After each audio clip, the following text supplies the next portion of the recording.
Bueno, ahí comenzó la grabación para efectos de que les quede a ustedes ahí su memorial con relación a las clases que se van dando. Me parece algo sano y algo chévere porque cuando yo estaba en la universidad nunca contamos con algo así que nos grabaran la clase y que nosotros podamos escuchar al profesor posteriormente para estudiar porque nada, no podíamos. Había gente, en ese tiempo habían unas grabadoras bien grandes y no se utilizaba tanto. Pero Profe, ahora, buenas tardes. buenas Yojaira tardes. Carrascal con Cultura Palma. Me toca decir así porque como no aparece mi nombre, Ah, ok, tranquila, Yojaira, ¿cómo estás? es ¿Bien? Cultura. Bien, profe, gracias a mi Dios. Bueno, me Buenas alegra. tardes, profesor. Buenas tardes. Serén Cantillo. Hombre, amigo Zenén, ¿cómo estás? Bien. Bien, bien, gracias, profesor. Esperando arrancar. No, estamos bien, estamos bien. Estoy aquí guardando unas cositas para que sea lo más rápido porque y admitiendo unos estudiantes que llegan a esta hora, entonces, segundito. Bueno,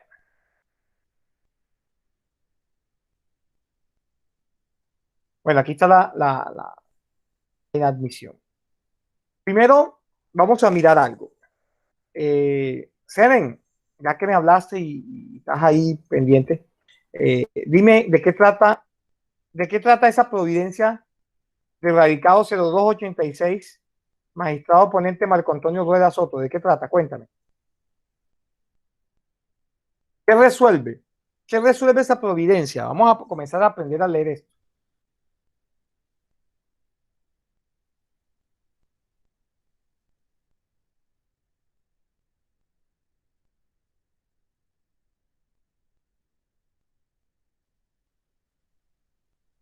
¿No me estás escuchando? Sí, profe, resuelve la No, pero yo inadmisión. dije, María, yo dije Senen. Senen, Ah, por favor, ¿no estás ahí?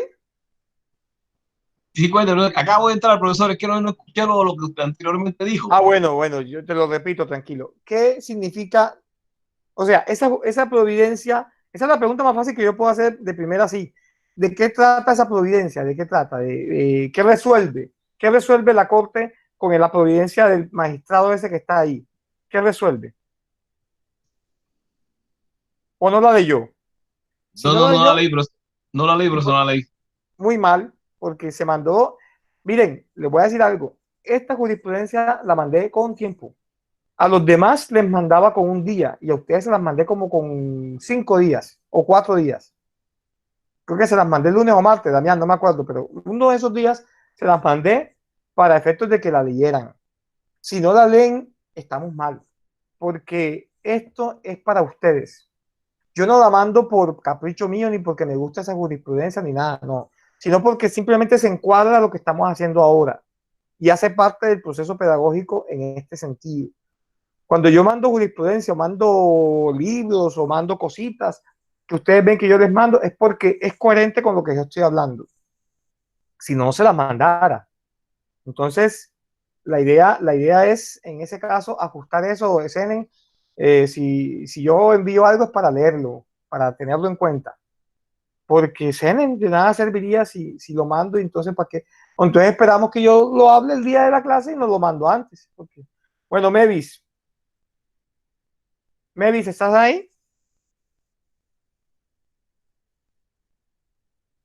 Mevis, Lorena. Ahora nadie habla. ¿Ah? María, dime tú que tú me habías dicho algo, te voy a dejar porque los demás no María quieren no, hablar. Diana. Diana Pertú. Ahí sale María Rodríguez, por eso te digo María. Ah, porque estoy en el computador de mis hijos y entonces como estamos por mí y no por... Ah, No sale mi perfecto. nombre, Diana Pertú. Bueno, Diana, ¿de qué trata? Profe, habla de la inadmisión de una tutela por que hace un De una señor... tutela. No, espere. Estamos en penal. Yo la tengo aquí. De una demanda que hace un señor, un escrito que hace un señor, Escúchame, Diana. una Diana, denuncia. Diana, escúchame. ¿Los compañeros no escuchan a quién? ¿A Diana o a mí? Díganme. ¿Ah?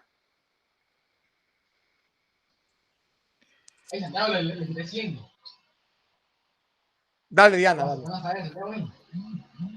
Una denuncia que hace el ciudadano Pedro Pablo Bustos en contra de la senadora, la esposa de la alcaldesa Claudia López, porque él afirma que transgredió la norma de la cuarentena, de las medidas adoptadas para no salir a la calle por el tema de la pandemia.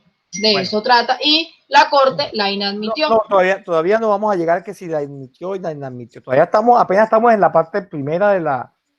Es que miren, esto es una labor sí, pero como usted dijo, ¿qué resolvió? Entonces, por no, ¿qué resuelve? O sea, cuando yo pregunto qué resuelve, tiene que ver con que se da la admisión o inadmisión de la denuncia, que es una denuncia, ¿verdad? No es una tutela, no es una demanda, es una denuncia. Entonces, Diana, vamos a tener en cuenta ese concepto para la próxima vez.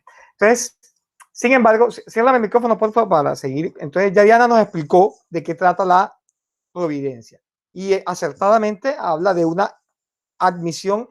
O sea, en sí no podemos decir que es inadmisión porque apenas estamos comenzando. Entonces uno dice sobre la viabilidad, como dice ahí, de admisión o inadmisión, o si quiere solamente decir viabilidad de admisión de la denuncia, formulada por quién, por un ciudadano.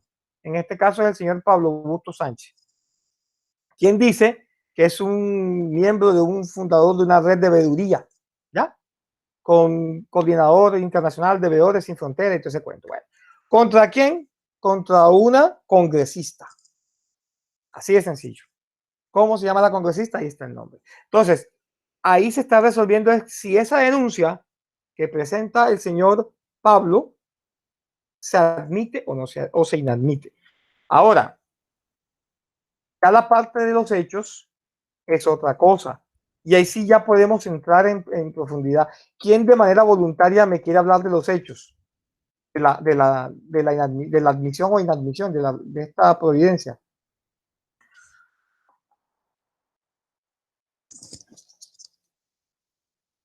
¿Quién voluntariamente quiere hablar de los hechos?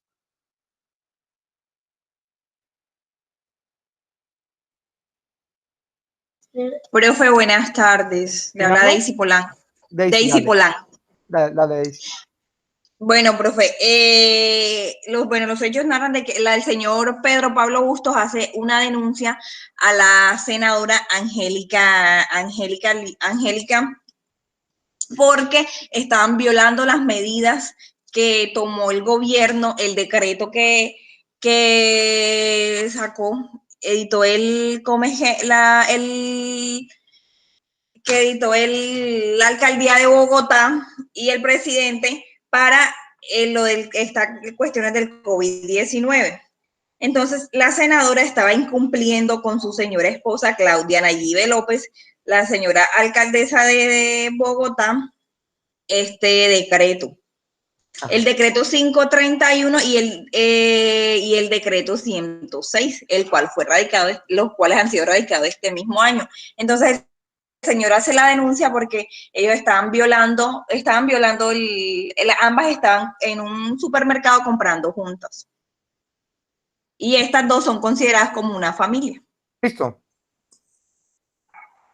Bueno, te faltó algo importante y te voy a decir que para la próxima. ¿Qué sucede? Cuando hay una denuncia, hay que establecer por cuál delito se adecua. ¿Se acuerdan que yo en la clase pasada le hablé de tipicidad a ustedes? Y les dije, la tipicidad es el juicio de adecuación que hay entre un hecho y la norma penal. Entonces, cuando hablamos de denuncia, hablamos de una noticia criminal. Noticia criminal, conocen los romanos allá, nos dieron esa palabra.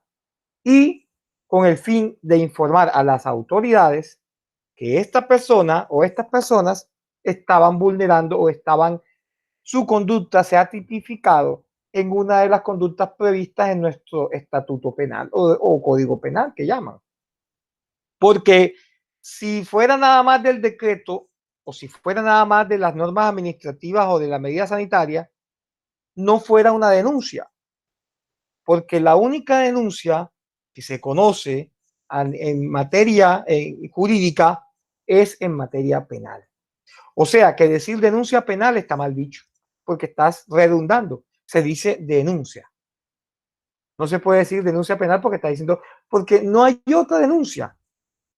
Es más, les digo, cuando uno dice denuncio, también está mal dicho. El denuncio es cuando uno haya una mina, derecho minero.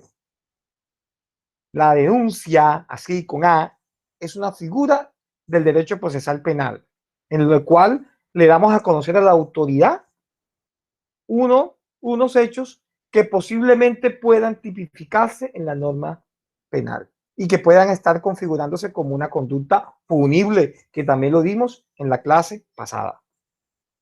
Y dijimos que lo que es relevante para el derecho penal es la actividad que tú despliegues.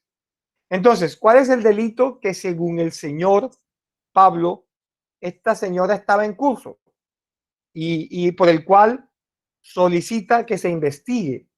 Porque uno cuando presenta una denuncia, uno pide es que, aquí la gente hace las denuncias pensando en que los condenen o no, simplemente para verificar si su hecho se constituye en una conducta delictiva. ¿Por qué? Porque la competencia es más, les digo algo para que lo tengan claro, cuando hagan una denuncia algún día, yo sé que la van a hacer y mucho, cuando hagan una denuncia o le den a conocer hechos delictivos a una autoridad competente, usted nada más narre los hechos. Usted no le diga qué delito es, porque esa no es su objetivo. Su objetivo es que la fiscalía investigue y sea la que diga cuáles son los delitos en las cuales, según los hechos, se encuadran. Entonces, el juicio de tipicidad lo hace, es el investigador, el ente instructor, no el denunciante. No debe hacerlo. A pesar de que lo hacen, no debe hacerlo. ¿Por qué? Le voy a decir por qué. Porque en el futuro se pueden estar metiendo en un lío, en una falsa denuncia. Porque cuando ya tú dices que esta persona posiblemente cometió el delito o cometió el delito de violación a medidas sanitarias, o cometió el delito de estafa, o cometió un peculado, ya tú estás dando una sindicación. Entonces es mejor dejar que la fiscalía sea la que, según su trabajo, porque es su trabajo, investigar y adecuar en cuál conducta la va a tipificar, para que así pueda iniciarse la investigación. Y miren todo lo que hemos dicho y apenas estamos en los hechos. Entonces, ¿cuál es el artículo en el cual denuncian a esta senadora? El artículo 368 del Código Penal, que es la ley 599, que nosotros hemos leído aquí y que hemos estudiado con todo que hasta donde hemos llegado. Entonces, por tratarse de una del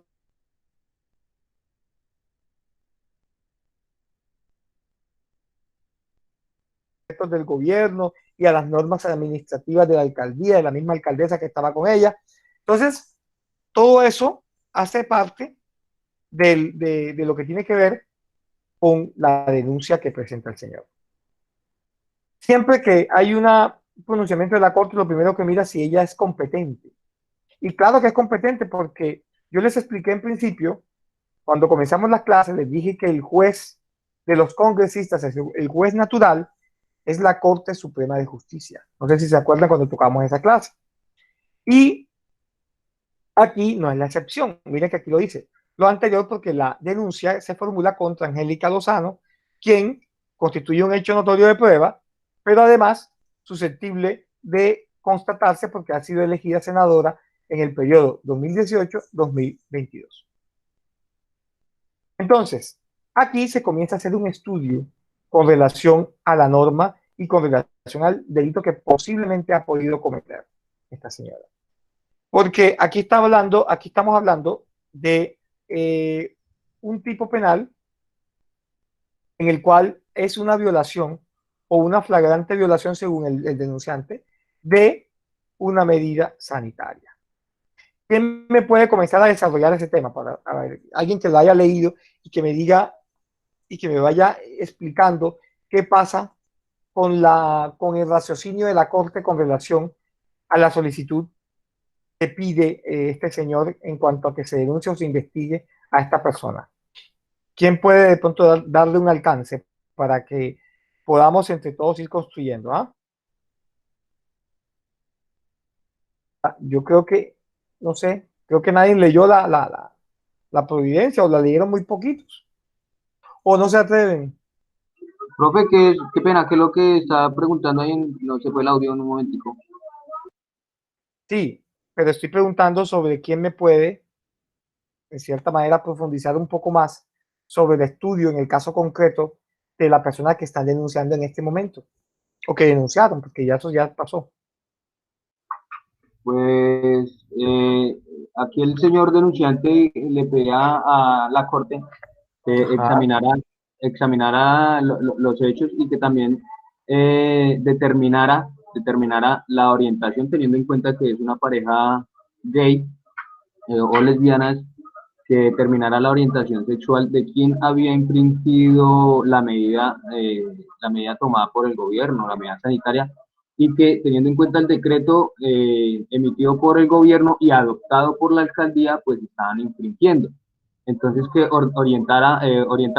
que examinara o investigara y determinara quién de las dos, si era la senadora Lozano o si era la alcaldesa Claudia López, que habían infringido la medida, cuál de las dos. ¿Sí? Okay. Eh, Estamos hablando de un tipo penal que está en el artículo 368, que ahí lo tienen, el que viole medida sanitaria adoptada por la autoridad competente para impedir la introducción o propagación de una epidemia, incurrirá en. Entonces, vámonos a la tipicidad. ¿Ustedes creen que por los hechos que nos comentó allá la compañera y que yo le complementé, ustedes, y que está ahí en la providencia, ustedes creen que típicamente estará violando la medida sanitaria? Es lo que yo primero se me da por preguntar, porque yo les expliqué la clase pasada que lo primero que uno mira para mirar la existencia o no de una conducta punible es que si hubo una tipicidad en primera medida, o sea, si esa conducta corresponde a eso. Ahora bien, aquí hablan de un tema que se habla en la misma eh, providencia judicial, en la cual de que dice de que la norma transcrita corresponde a uno de los denominados tipos penales en blanco. Yo les tengo que explicar qué es eso primero para poder entender. Entonces, ¿qué pasa?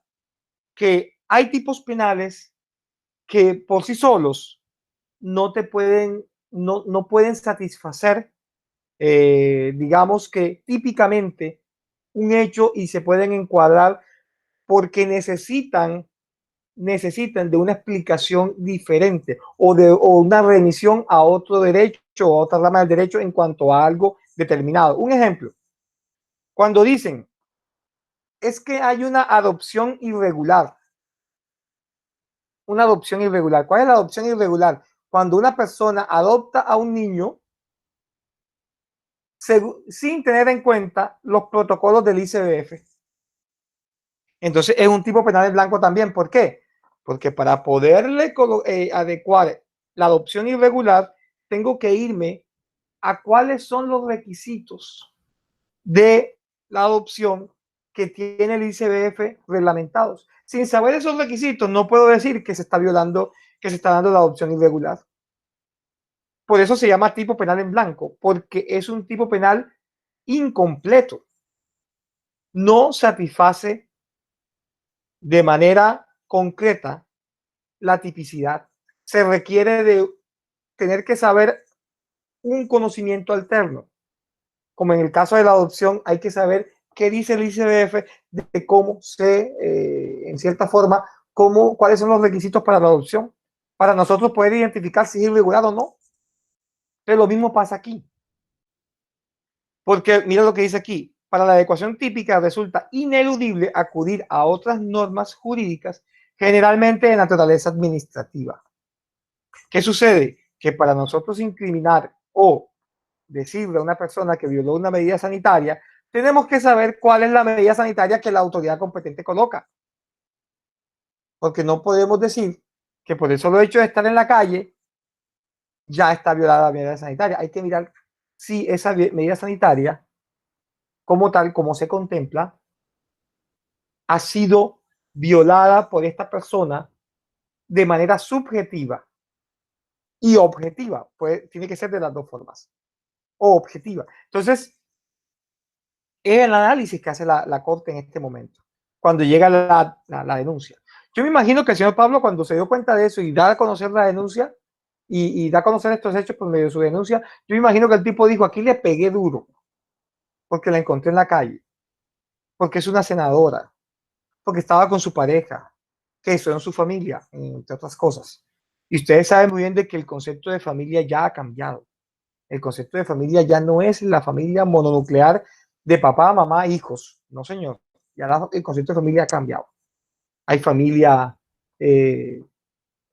compuesta, hay familia ensamblada, hay familia que se conforma por personas de crianza, ni siquiera son de la misma sangre.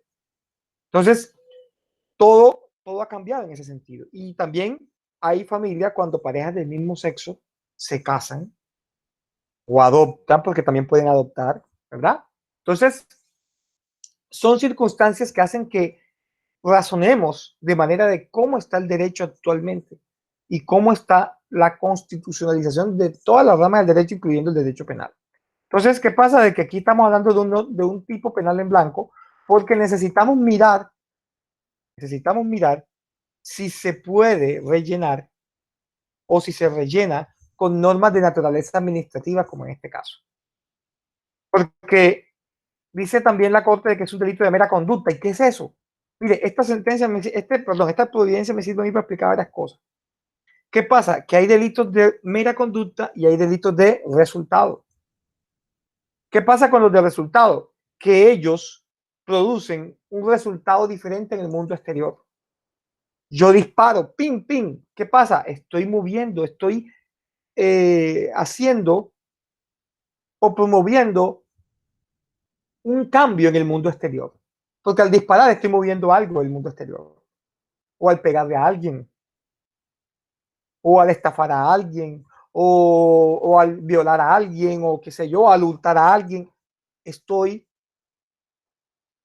produciendo un resultado al mundo exterior. Entonces, el incumplimiento de la medida sanitaria es algo muy distinto por el solo hecho de estar en la calle, por ejemplo, como tal, o por el solo hecho de ser de mera conducta, no es necesario un resultado, sino es una conducta como tal, una conducta. Entonces, en este sentido, lo único que se satisface la medida o que se da el delito como tal, la norma como tal punible o que se punibiliza, es el hecho de estar en la calle ya, sin necesidad de hacer más nada. Es como la persona que tiene un arma sin salvoconducto en la calle. Por el solo hecho de tenerla, es un delito de mera conducta. Ya se tipifica el delito de porte de armas. Porte ilegal de armas, si no tiene salvoconducto. Entonces, es más, sin que la uses, le hacen una requisa, le encuentran un arma sin salvoconducto, ya porte ilegal de armas. Claro, tiene que tener vocación de lesividad del arma para que pueda tener también. Entonces, son delitos que son de mera conducta, solamente se cometen por la mera circunstancia, así de sencillo. La mera circunstancia de haber colocado en peligro el bien jurídico tutelado por la ley. Entonces, esa potestad reglamentaria, el legislador habla de unos bienes jurídicos intermedios, porque habla de la salud pública, ¿verdad? Habla de los derechos individuales, habla de una cantidad de bienes jurídicos y tiene que ver con la medida sanitaria y con el reenvío a la norma administrativa para poder entender. Profesor. Dime. Profe, yo escuchando noticias, estaba acá cuadrando, organizando las ideas, escuchando las noticias sobre un boom nacional. El doctor, el ponente, doctor Marco Antonio Rueda, él considera por lo menos de que en sí era una infracción y no un delito, y que realmente considera un irrespeto del señor Pablo Busto, que es el veedor que denuncia, porque él también hace la solicitud que la Corte verificara la licencia, o sea, de acuerdo a la orientación sexual que tienen ellas, para mirar la licencia, porque había pico y género en esos días.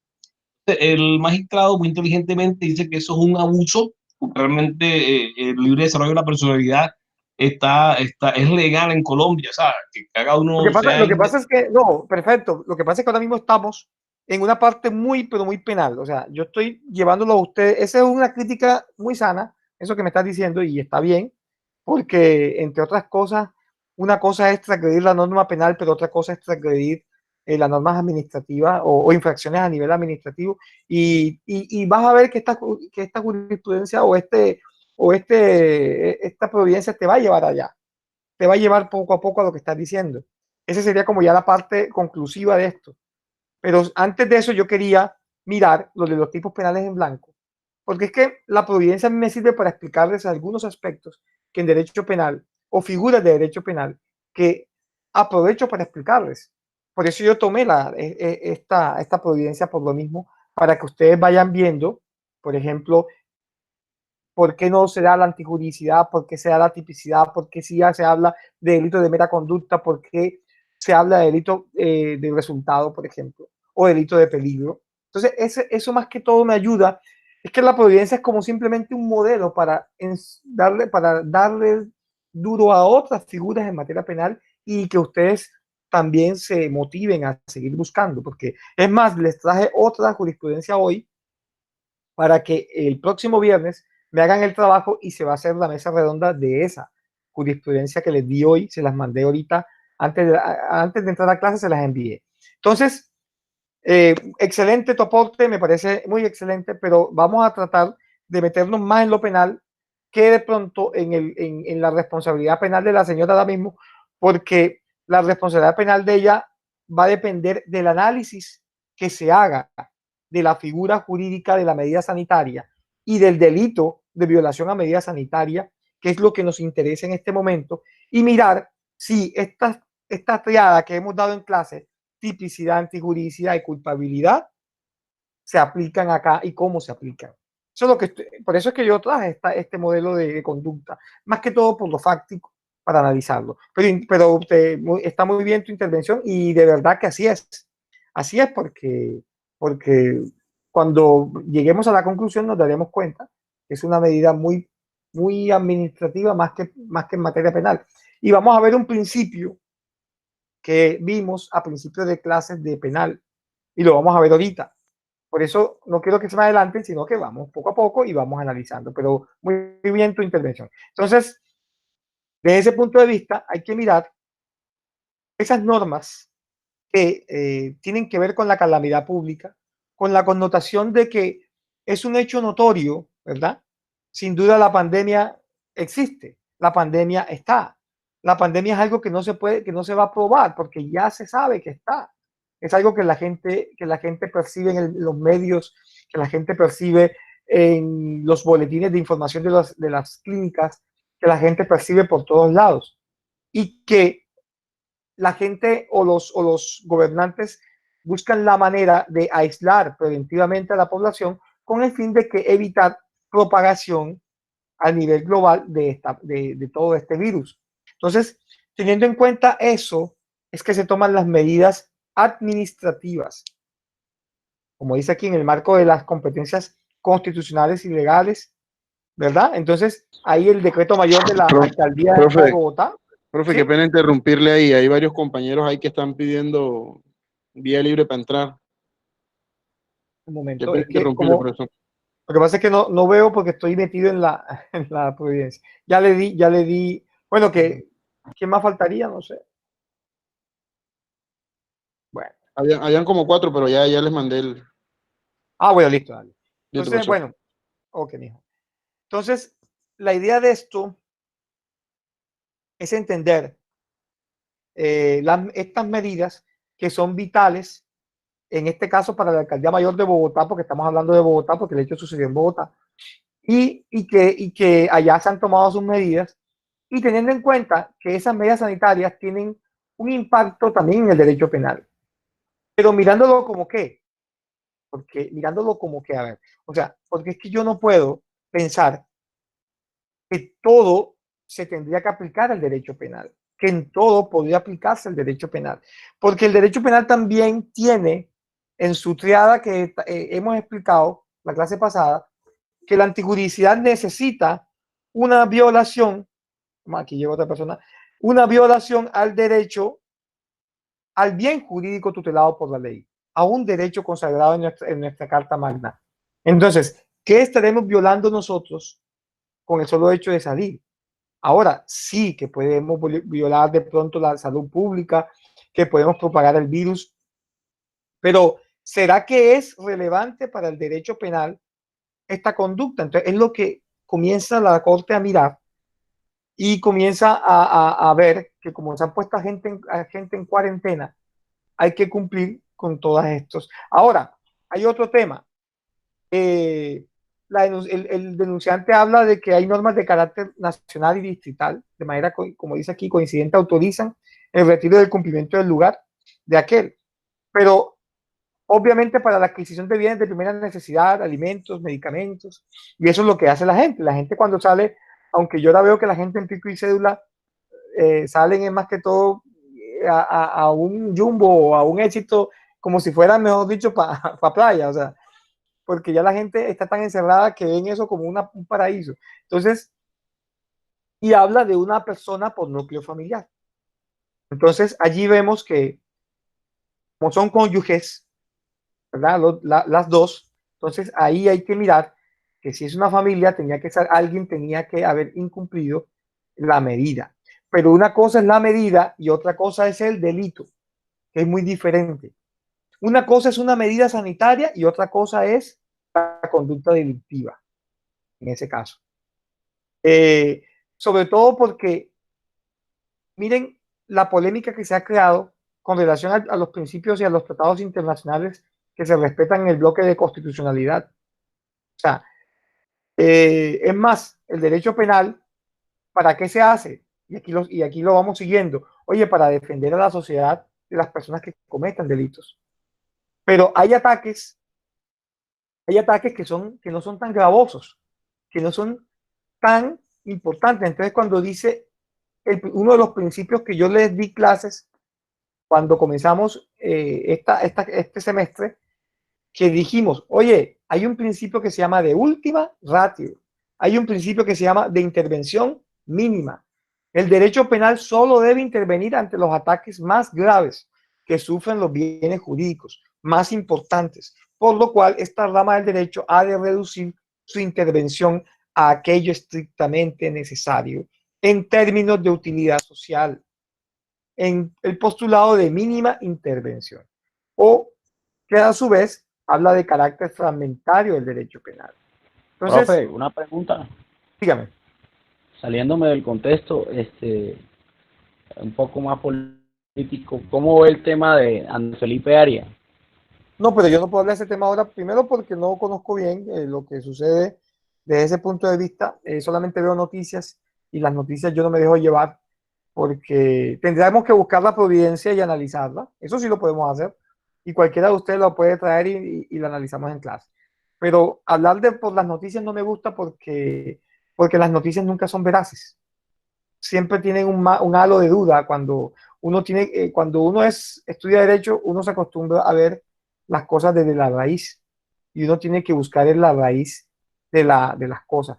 Entonces, lo de Andrés Felipe Arias, primero que no tiene nada que ver ahora mismo con el tema porque estamos hablando de una medida sanitaria, y segundo sería tema para otra clase en lo cual te postulo para que traigas cualquier providencia que tenga que ver con ese señor y la analizamos en clase con todo el gusto del mundo, la leemos y la miramos. Pero por las noticias no me dejo llevar mucho porque a veces la prensa es amarillista o a veces la prensa dice cosas que no corresponde a la verdad, entonces estaríamos especulando y como docente o como una persona que me gusta lo académico, no me parece bien en ese sentido. Entonces, miren, yo les traigo, por ejemplo, la providencia de Angélica. No, tranquilo.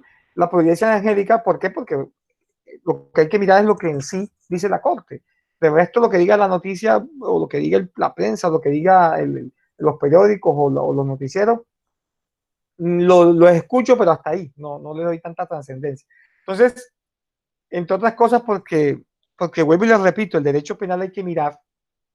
No sé qué pasó en el agroingreso seguro. Habría que mirar bien eso con lupa para poder uno entender qué pasó con todo ese cuento. Entonces, es compleja la cosa en ese sentido.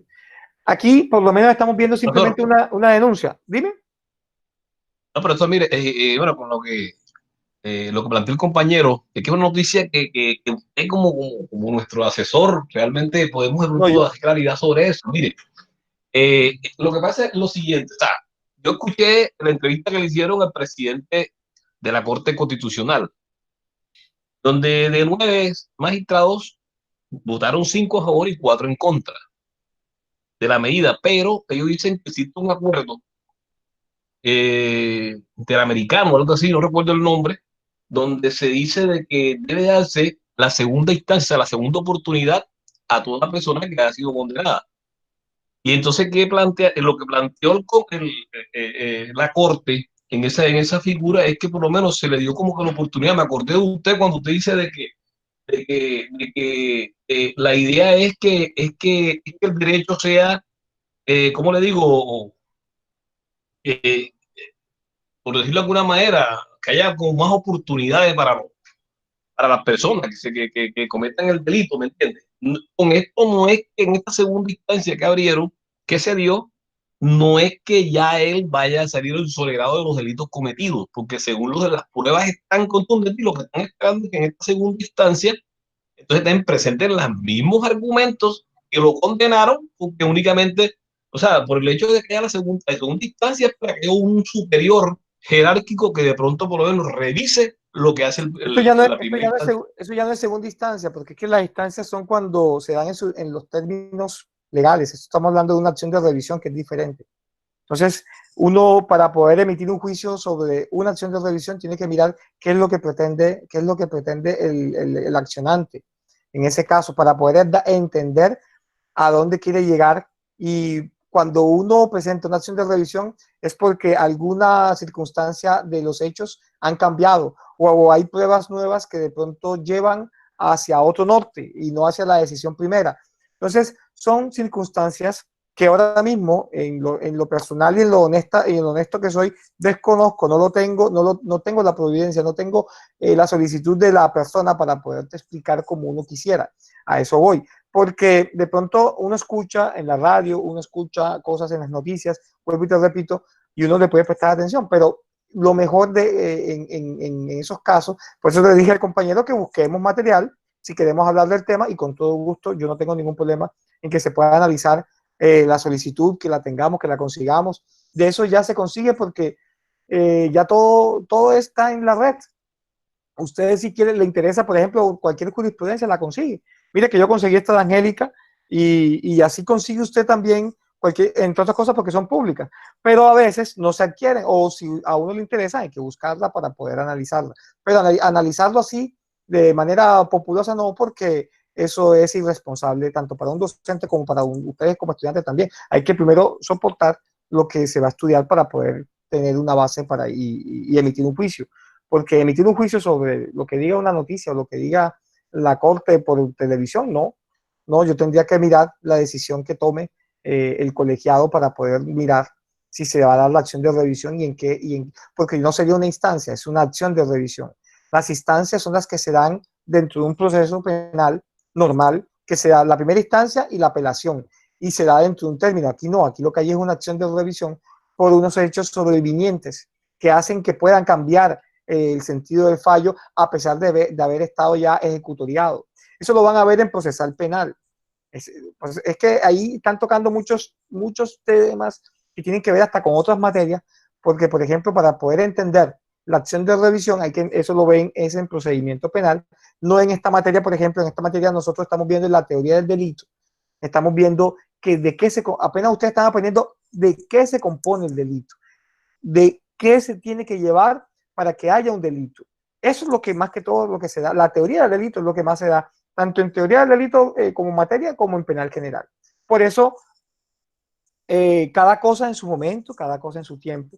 Aquí esta providencia yo la traje, fue para mirar los principios y lo que ya yo he hablado, para reforzar esa parte. Y para mirar una cosa que viene ahora, que se llama el principio de lesividad, que tiene que ver con la antijuridicidad, que hablamos la clase pasada. Entonces, por ejemplo, aquí se habla de que el ejercicio de la función jurisdiccional, que por virtud del principio de lesividad, el artículo 11, que lo tocamos en la clase pasada, habla de la antijuridicidad material.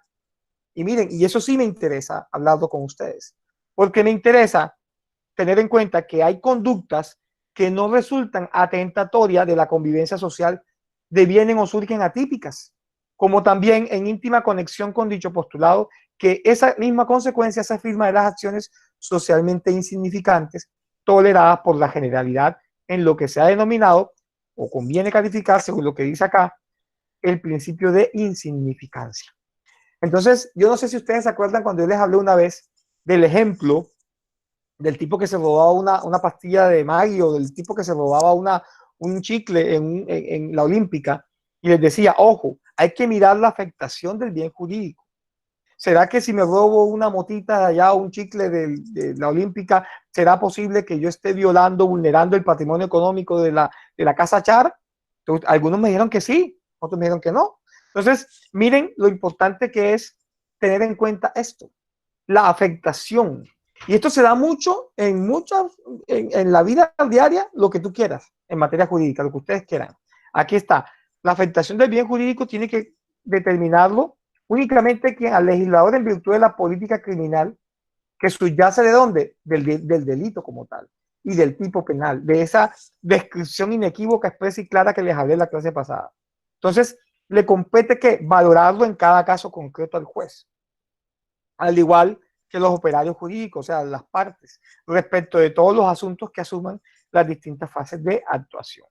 Entonces, ahí miramos lo importante que es el tema en el ámbito de la antijuridicidad y desde del desvalor de acción que haya, ¿ya? Entonces, por ejemplo, aquí, lo anterior, sin que pueda perderse de vista, ¿verdad? Que todos los tipos penales, ya sean de ejecución instantánea o permanente, de lesión o de peligro, serán susceptibles del reconocimiento del principio de lesividad. O sea que sea de mera conducta, sea que sea de resultado. Un delito de resultado, un homicidio. Un delito de resultado, unas lesiones personales. Un delito de resultado, un hurto. Delito de ejecución instantánea, un porte ilegal de arma. Delito de ejecución instantánea, de medidas sanitarias. Y hay muchos. Si lo pones a buscar, hay muchos. Entonces, ¿qué sucede? Que todos esos delitos, sean de ejecución instantánea o permanente, permanente puede ser la desaparición forzada, mientras no aparezca, por ejemplo, la persona, es un delito de ejecución permanente o de peligro. Entonces, obviamente, miramos y tenemos en cuenta de que sea de cual forma que sea, ese delito tiene que tener un principio de lesividad de la acción. Tiene que representar la obligación ineludible para las autoridades de tolerar toda actitud que de manera significativa no dañe o ponga en peligro a otras personas de manera individual o colectivamente respecto a los bienes y derechos en el orden jurídico. O sea, está llamado como última medida a proteger. Entonces, me gusta esta parte porque mira que se mete en ese tema y dice, el ámbito de la antijuridicidad material, la Corte lo destaca que en términos de la norma atrás citada, la conducta debe lesionar, lo que yo les dije en la clase pasada, debe lesionar o poner en peligro efectivo el bien jurídico tutelado, de igual modo que tratándose de los peligros, de los delitos de peligro, que es la condición que tiene la figura en el artículo 368, la dogmática penal ha detectado dificultades en punto de establecer riesgo derivado de la acción. Entonces, esa es la problemática que ella resuelve.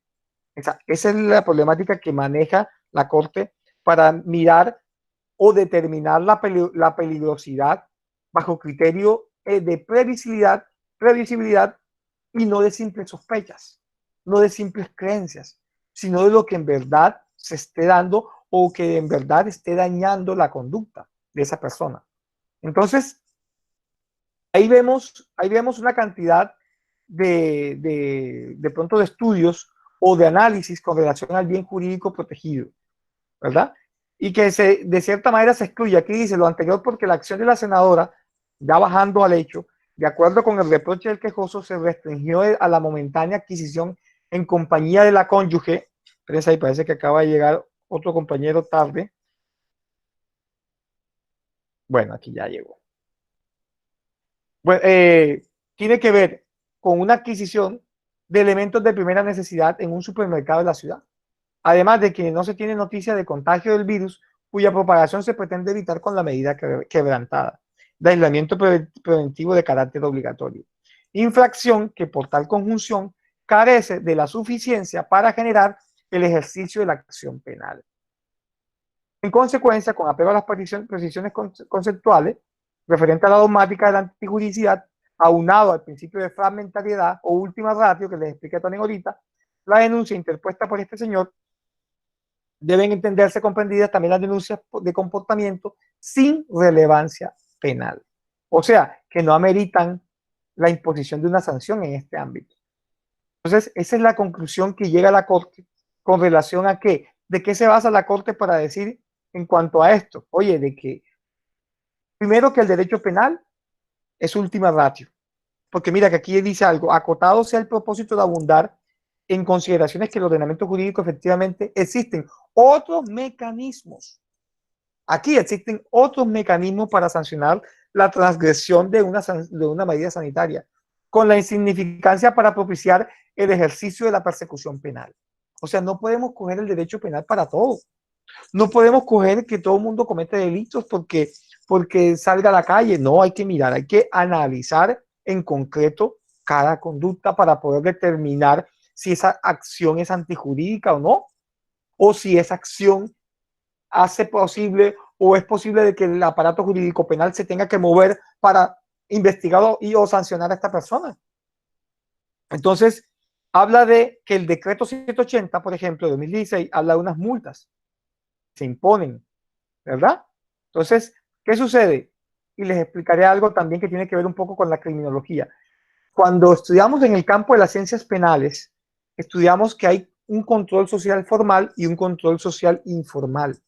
Entonces, nosotros podemos ver que el control social formal está compuesto por todas las ramas del derecho y el informal está compuesto por la familia, por la educación, por la misma sociedad, por el entorno, por los amigos, ¿ya? Entonces, cuando usted es niño, a usted tienen que mirar cómo sus conductas, cómo las van. Cada colegio tiene un comité un manual de convivencia, cada manual tiene unas sanciones a nivel dentro del colegio, igual la sociedad misma. Entonces, hay sanciones administrativas, está el derecho penal, está el derecho administrativo, hay multas administrativas, porque cuando tú no llevas el SOAT vigente, la policía de tránsito te puede colocar un comparendo, porque es una medida de tránsito, es una medida administrativa. No hay que decir ahora, no, es que él cometió una conducta de falsedad de documento, a menos que el documento sea falso, pero si no es falso, no, simplemente estaba cometiendo un delito, no una infracción de tránsito. No, el derecho penal todavía no se mete ahí. Primero hay que mirar que se pueda regular por otro control social formal o informal. ¿Cómo evitamos que los niños en el futuro no sean delincuentes? Porque nos metemos en un colegio, porque los criamos bien, porque los papás los educan. Entonces, también son controles de la sociedad para evitar que las personas al final puedan terminar cometiendo delitos. Entonces, también tiene que ver con esto. Entonces, ¿qué quiere decir la Corte con eso? Que, ojo, lo último que se debe tomar es al derecho penal. Lo último, no lo primero. A veces estamos en las sociedades, queremos o pretendemos que el derecho penal nos solucione todo y no lo puede solucionar todo. Derecho penal está... Profesor. Dime. En aire de los...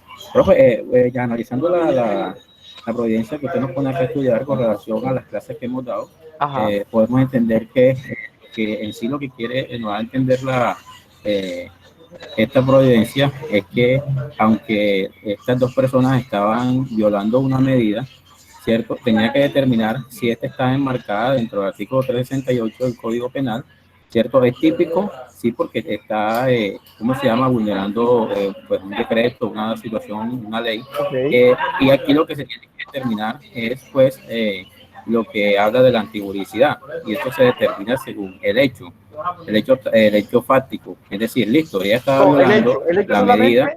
Si dices hecho fáctico, redundas. El hecho solamente. El hecho o lo fáctico, ¿viste? Cuando vayas a decir así esa parte. Okay. Entonces, ella hay que determinar en antijuridicidad ¿cierto? Si ella estuviese de pronto contagiada con el virus, listo, ahí Es sí diferente, marcaría es dentro del marco, diferente, claro. ¿cierto? O si estuviera Ya en el marco, en una fiesta exactamente, donde ya es diferente. Perfecto. Entonces, exactamente. Entonces, por ello es que dice de que para que se convierta en un delito o se tipifique el delito debe ser típico, antijurídico y culpable, ¿cierto? Y aquí no aplica la antijuridicidad, entendiendo de que esto enmarca más una contravención, es decir, una actividad administrativa. no, exacto, más que todo una infracción administrativa, porque la contravención también tiene que ver con un poquito con lo penal y pero más que todo es como una especie de pronto una sanción pecuniaria a nivel administrativo, pero tocar el aparato jurídico penal para esto, no.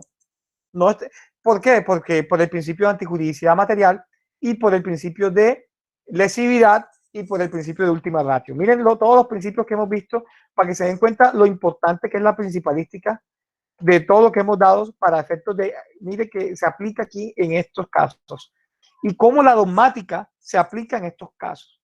A veces hay que saber más dogmática que el mismo derecho penal especial para poder entender ciertas conductas o si ciertas adecuaciones o adecuabilidad típica de un hecho en una conducta delictiva. Entonces, aquí miramos en ese sentido que la Corte al final resuelve inadmitir, por las razones esbozadas, la denuncia formulada por el señor Pablo Bustos Sánchez, teniendo en cuenta que no lesiona o pone en peligro el bien jurídico que se está tutelando, como el compañero muy amablemente nos acaba de explicar también, y que también leyó la providencia. Entonces, esta parte me va a servir a mí simplemente como para que ustedes tengan en cuenta de soporte a los temas que estamos dando.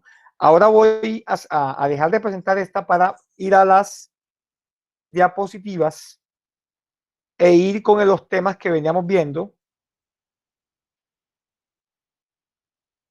porque primero quería traerles esta providencia para analizarla y mirarla, qué es lo que nos quería decir según lo que vamos dando. Entonces vamos aquí a buscar las diapositivas de penal general para seguir con nuestro... Quedamos por los delitos de omisión.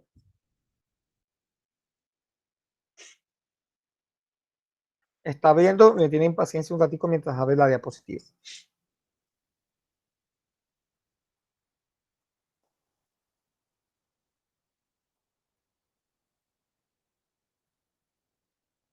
Mientras abre la diapositiva, les comento que por favor el trabajo y la exposición o la mesa virtual redonda, como le llamo yo, la mesa virtual que hagamos la próxima clase, por favor, la mayoría voy a llamar por lista y la persona que yo elija tiene que hablar del tema. No me puede salir como Senen hoy, y lo digo así, Senen, porque no, que no la leí, no, hay que leer porque para eso se dejan las investigaciones y la jurisprudencia se deja para eso, con el fin de que nosotros podamos ahondar, porque si no, no hacemos nada. Voy a presentar ahora las diapositivas, un segundito, aquí ya las voy.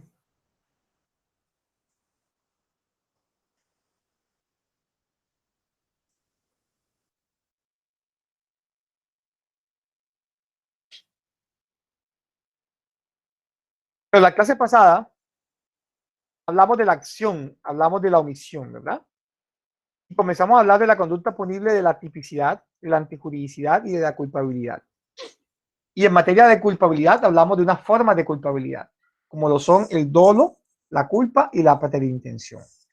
También dijimos que la acción era un comportamiento humano que dependía de la voluntad y que tenía que haber voluntad, ¿verdad? Entonces, en ese sentido, el carácter de la voluntad lo imprime ¿quién? La persona, a nivel interno y a nivel externo. Entonces, hay movimientos reflejos o hay movimientos del sueño o hay movimientos que son reflejos que no son de la voluntad, que no podemos decir que constituyen acciones voluntarias. Dijimos que la persona sonámbula no era una persona que actuaba con voluntad, que una persona con epilepsia, si le hacía daño a otra en el momento de su crisis, tampoco hacía parte de la voluntariedad porque son movimientos involuntarios. Cuando usted hace un movimiento involuntario, no peca, o sea, no comete la conducta desde ese punto de vista. Después comenzamos a hablar del sujeto activo y comenzamos a decir, ¿quién es el sujeto activo? La persona que comete la conducta, que quiere para sí el delito. Cuando una persona es sujeto activo, según la teoría del dominio del hecho, por ejemplo, según Klaus Roxin, un funcionalista que vimos allá en la escuela funcionalista, perdón la redundancia, hablábamos de que él creó Roxin, el mismo Roxin que habló las compañeras o con los compañeros del funcionalismo. El mismo Roxin habla del tema de que a veces o maneja el tema de que la persona que va a cometer un delito con intención de cometerlo o sabiendo que es delito, desde ese punto de vista, él hace el hecho o lo constituye para sí. O sea, se llama la teoría de dominio del hecho. El que domina el hecho es el autor. ¿Quién domina el hecho? El autor, quien de por sí quiere que ese hecho se realice. Cuando tú eres tesorero, alcalde de un municipio y te dan unos cheques y tú vienes y en vez de colocarlos en la cuenta del municipio te los llevas para la cuenta tuya, ya tú llevas un querer. Ya tú llevas un querer. ¿Cuál es tu querer? Apropiarte de un dinero que no es tuyo, que es de una entidad territorial y que el solo hecho de hacer esas conductas está ¿qué? Está dominando, tú dominas un hecho. Entonces, la teoría del dominio del hecho es que el autor es quien de por sí comete la conducta porque ese es su querer y porque sea para beneficiar a otro o para beneficiarse él mismo, la realiza con ese fin. Y sabe que es una conducta atentatoria o típica dentro del Código Penal o dentro de las normas penales. Es reprochable a los ojos de la sociedad. Entonces, ahí miramos el sujeto activo. Entonces, sujeto pasivo es quien recae, donde recae esa conducta delictiva. Si yo me robo algo de una entidad territorial, el sujeto pasivo es el municipio, es la nación, es la entidad territorial. Si yo le robo algo a alguien en particular, el sujeto pasivo es el dueño, el que era dueño propietario de esa cosa o de ese bien.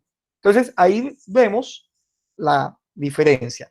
El objeto material y jurídico hablábamos de la cosa o asunto en quien recae ese delito, y también tenemos que mirar el bien jurídico, que es el derecho que se vulnera cuando se comete dicha conducta. Por ejemplo, en este caso podemos estar hablando de que si es un hurto, estamos hablando del bien jurídico del patrimonio económico, del bien jurídico si matamos a alguien, de la vida. Entonces, ahí miramos ese aspecto. Dentro de ese conjunto de cosas, aparte de la acción, también hablábamos de la omisión. Y hablábamos de qué es la omisión propia y la omisión impropia. Es más, fue una de las preguntas de examen, creo que si no estoy mal. Entonces, obviamente, ustedes han sido muy inteligentes porque la mayoría contestaron bien ese punto, porque es que la omisión propia es la que tiene que ver con lo que está taxativamente en el Código Penal, que constituya un claro tipo de omisión. Por ejemplo, nosotros leíamos en clase pasada el delito de inasistencia alimentaria, el de la omisión de agente retenedor. La persona que omita algo, que deje de hacer algo, también comete delito, pero lo comete propiamente en lo establecido en el Código Penal. Ahí, y yo les coloqué unos ejemplos. Estas diapositivas yo las envié en su momento para que ustedes las... Me parece que acaba de llegar otro estudiante. Vamos a ver, ya llegó. Bueno, entonces seguimos acá. Y la impropia se encuentra descrita en los delitos en particular, pero emerge de una relación distinta. Eso es una figura traída o, digamos, importada del derecho penal alemán, porque es una figura funcionalista también, porque estamos hablando de comisión por omisión. Entonces, todas las personas hablábamos de la posición de garante, el deber jurídico de los papás, de los hijos, el deber jurídico del médico, el deber jurídico del abogado, el deber jurídico, porque Roxin y Jacobs siempre hablaban de que tenemos una expectativa y unos roles que cumplir en la sociedad, y que cuando uno falta a esa expectativa o a ese rol, obviamente pueden haber faltas a la vigencia de la norma. Ellos hablan de la vigencia de la norma y hablan de lo que nosotros podemos hacer o podemos podemos ser consecuentes con la conducta cuando cometemos una conducta que es desaprobada por el derecho. Entonces, esas consecuencias jurídicas como tal, tenemos que hacérnoslas a nosotros como si fueran de acción, como por ejemplo los casos que yo les colocaba de la mamá que deja al niño, a los niños solos, y aquí las fuentes de la omisión impropia que están en el artículo 25, que me imagino que ya lo leyeron, porque también se los dejé para que lo leyeran. Les decía que, por ejemplo, la Constitución le da una posición de garante a los policías, a los militares, el contrato que puede haber entre unos docentes o un colegio y los papás de los niños. También hay una fuente de omisión impropia. Si pasa algo en ese colegio a uno de los niños, entonces hay que mirar qué responsabilidad tiene el colegio, porque si la responsabilidad, si un niño se llega a morir allá o llega a pasar algo donde hubo una falta de vigilancia por parte de las personas que se encargaron de ese niño, entonces hay una responsabilidad que se da por omisión, pero de comisión. O sea, tiene que imputar un delito que se hubiese cometido por acción, como por ejemplo hubiese podido ser un homicidio, hubiese podido ser unas lesiones. Entonces, esta fuente de la omisión impropia también está la vida en comunidad, la comunidad de riesgo, la asunción voluntaria. Todas estas clases yo se las expliqué en la clase pasada y llegamos hasta aquí, hasta las actividades. Ya de aquí para acá, ya nosotros entramos en otro tema, que es la tipicidad como tal, y que todo lo que hemos hecho hoy ha servido para soportar y para fundamentar más los temas que hemos dado. Lo que hicimos con la providencia judicial que trajimos hoy, lo que seguimos explicando, y en la medida que entiendan eso, va a ser mucho más fácil para ustedes. La tipicidad, yo les había dicho a ustedes que también es una figura muy alemana, porque mire que von Belling hablaba del Tabestán y acuñó y incorporar esos elementos comunes de forma técnica y descriptiva, en los cuales diferenciaban la conducta normal de las conductas delictivas, ¿verdad? Entonces, allí vemos que cuáles elementos de los hechos pueden constituir una conducta delictiva. ¿Hasta cuándo? ¿Hasta dónde? Entonces, en este estudio se hace una función garantizadora, una función sistematizadora y una función fundamentadora y sistematizadora, perdón. Entonces, aquí vemos las tres funciones de la tipicidad. O sea, ¿para qué se crea la tipicidad? ¿Por qué la tipicidad? ¿Cuál es el fin de ella? ¿Por qué tiene que haber una encuadrabilidad del hecho con la conducta para poder decir que es delito? Eso lo vamos a saber hoy. Entonces, ¿por qué garantiza? Oye, porque es que es garantizadora porque ella de por sí tiene que respetar principios y garantías constitucionales del artículo 29 de la Constitución Nacional. Oye, nadie puede ser castigado o procesado o condenado por un delito que no esté en la norma. Tiene que aparecer en la norma descrito como conducta punible, de conformidad con el nullum crimen, nullum poena sine lege. O sea, no hay un crimen, no hay una pena sin una ley. Tiene que haber un delito escrito en el código para poder decir, y de manera descrita, inequívocamente descrita, que se pueda encuadrar.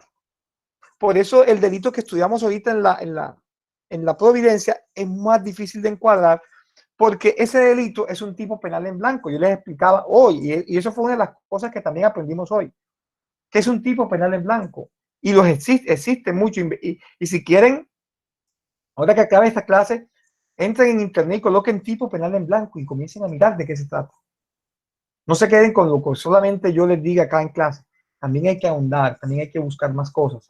Entonces, es más, también se le conoce como tipos penales, tipos extrapenales, conductas extrapenales. O sea, hay que buscar de otro derecho la razón para poder tipificar la conducta. Son tipos penales en blanco, son incompletos. Tienen sanción, pero su parte descriptiva está incompleta, porque depende de una norma administrativa, depende de una norma de otro derecho, ¿vale? Entonces, ahí tenemos que el tipo penal en blanco, y eso lo aprendimos hoy con la providencia que hoy estudiamos. Aquí estamos estudiando es por qué garantiza, porque simple y llanamente, ¿Por qué garantiza? ¿Por qué garantiza ahora? Oye, porque no podemos incriminar a una persona cualquier conducta. Porque no podemos salirnos del marco de la ley. Entonces garantiza que solamente se aplique lo que está en la norma, no otra cosa que esté por fuera. Entonces, ¿en respeto a qué? Al bloque y al artículo 29 de la Constitución Nacional. Entonces, ¿por qué? Porque el artículo 29 habla del debido proceso, el derecho de defensa, de que toda conducta se tiene que dar, pero por normas, leyes preexistentes al acto que se le imputa. O sea, ya debe estar creada una ley para poder garantizar que se pueda procesar a esa persona. Entonces, esas circunstancias son las que hacen que te garanticen a ti que toda acción u omisión, si no aparece como delito, es válido hacerlo. Esa es la garantía. Si tú cometes, vas a tu casa, te tomas un vaso con agua, ¿a dónde dice que tomas un vaso con agua en mi casa a las 12 de la noche es delito? No lo dice, lo puedo hacer. Entonces, a eso me refiero. Un ejemplo muy sencillo para algo muy complejo como esto. Si la norma dice, no, es que hablar con amigos afuera de mi casa a esta hora es delito, no es delito, bueno, de pronto ahora mismo falta una medida sanitaria, pero hay que miren hasta dónde hay que analizar si se constituye o no, porque la antijuridicidad también hay que analizar. Entonces miren lo importante de que la garantía que da la tipicidad. Fundamentadora porque solamente permite tener a los delitos aquellos que se fundamentan en los bienes jurídicos. Lo que les decía al principio, el derecho penal o los delitos respetan ¿a quién? A un bien jurídico tutelado, a un bien jurídico determinado. Si vamos a hablar, por ejemplo, del patrimonio económico, vamos a hablar de la estafa, del hurto, del abuso de confianza. Si vamos a hablar de la familia, no, vamos a hablar del incesto, vamos a hablar de los delitos de la violencia intrafamiliar. Bueno, entonces ahí miramos esos delitos que protegen ese bien jurídico. Solamente se fundamentan aquellas que vayan contra los bienes jurídicos ¿y eso con qué tiene que ver? Obviamente con temas de regambre constitucional, porque ya estamos hablando de derechos humanos y derechos fundamentales. Sistematizadora se refiere a la sincronía que debe haber entre la parte general del código, ¿verdad? Y la parte especial. Entonces ahí vemos y podemos mirar de que una cosa es la parte general, que es lo que estamos viendo ahora, que constituye la conducta delictiva, que es un autor, que es un cómplice, que es una tentativa, que es un concurso de conductas. Y una cosa muy distinta, y esto se aplica, esto que estamos dando nosotros en esta materia es tan importante porque se aplica para todo el derecho penal, para todos los delitos. En todos los delitos tú tienes que mirar si hay tipicidad, antijuridicidad, culpabilidad. Por eso esto es la base. Si tú tienes una mala base en penal general, no vas a entender bien penal especial. Por eso es mi insistencia en pila, leamos, pila, seamos inquietos. Entonces, es sistemática porque el derecho penal general está aparte del derecho penal especial. Una cosa es la dogmática, que es lo que estamos haciendo ahora, y otra cosa es los delitos en especial, en particular. El homicidio, eso lo van a ver ustedes en otra materia que se llama derecho penal especial. El hurto, ¿no? Eso lo van a ver. Ahora mismo estamos viendo en la parte dogmática, la parte de base.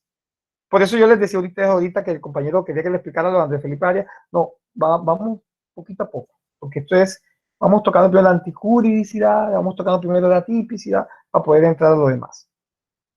Entonces, de acuerdo a la estructura del tipo penal, ya hablábamos de que hay sujetos activos, pasivos, sujeto activo monosubjetivo. Sujeto activo es esencial para que sea cometido por dos o más personas. Las conductas delictivas tienen una composición, así como usted ve el que matare a otro, por ejemplo, el artículo 103, que aquí está en la diapositiva, dice de que describe una conducta, una consideración típica antijurídica y culpable sobre la base de un verbo rector. Por ejemplo, ¿cuándo es un verbo rector simple? Cuando yo digo el que matare a otro. Si yo digo el que matar, incinerar, llevar, ya son varios verbos. Entonces, estamos hablando de ¿qué? De un verbo rector compuesto. Entonces, ¿qué sucede? Ahí ¿tienen código penal ahí a la mano? ¿O me toca buscar el mío? Sí, profe, acá lo tengo. Dígame. Busquemos el 204, por favor.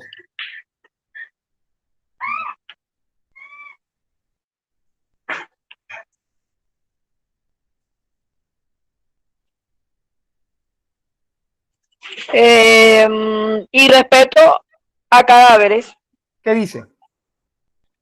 el que sustraiga el cadáver de una persona o sus restos o ejecute sobre ellos actos de irrespeto incurrirá en multa. Ahí hay dos. ¿Cuáles son los verbos rectores de esa conducta? Dígame usted misma. Léela de Sustraer, nuevo. Léela de nuevo, léela de nuevo. el que sustraiga el cadáver de una persona o sus restos o ejecute sobre ellos actos de irrespeto incurrirá en multa. Sustraer Y ejecutar. y ejecutar. ¿Qué sucede? Dale, Meo. ¿Qué sucede con esos verbos? Sí, lo te estoy escuchando. ¿Qué sucede con esos verbos? Que son verbos que son compuestos porque la descripción está integrada por varios verbos rectores. No como el homicidio, que nada más dice el que matare, un solo verbo. Es un verbo rector simple. Pero el verbo rector compuesto es cuando hay varios. Sin embargo, también se componen en verbos rectores compuestos alternativos y verbos rectores conjuntivos. Los alternativos tienen que ver con que con uno de ellos se causa la conducta. Por ejemplo, en el ejemplo que acaba de leer la compañera, por ejemplo, ahí se da que si ejecutas un acto de irrespeto contra el cadáver o sustraes el cadáver, cualquiera de las dos te va a dar irrespeto a cadáveres. Por eso es alternativo. Con cualquiera de los dos se da la conducta, se puede dar la conducta a nivel de tipicidad. ¿Cómo te llamas tú? Excusa, la compañera que está Diana, Diana 2, Diana Pertus. Diana, escúchame, sino que no te estoy viendo porque estoy viendo la diapositiva. El 318, por favor. Ya, en un momento. 318. Ya aquí está. Urbanización ilegal. ¿Qué dice? El que adelante, desarrolle, promueva, patrocine, induzca, financie, facilite, tolere, colabore o permita la división, parcelación, urbanización de inmuebles o su construcción sin el lleno de los requisitos de ley, incurrirá por esta conducta en prisión. ¿Cuántos verbos rectores identificaste? 1, 2, 3, 4, 5, 6, 7, 8, 9, 10, 11, 12. Bueno. 12. ¿Qué pasa? Que con cualquier verbo de eso que tú cometas, ya estás incurso en urbanización. Está en el delito. Ilegal. Pero fíjate que también ese delito es un tipo penal en blanco también. ¿Por qué? Porque se remite a los requisitos que la ley tenga para efecto de la urbanización. Mira lo que dice al final. Léete la última parte, por favor, de la parte descriptiva, después de los verbos.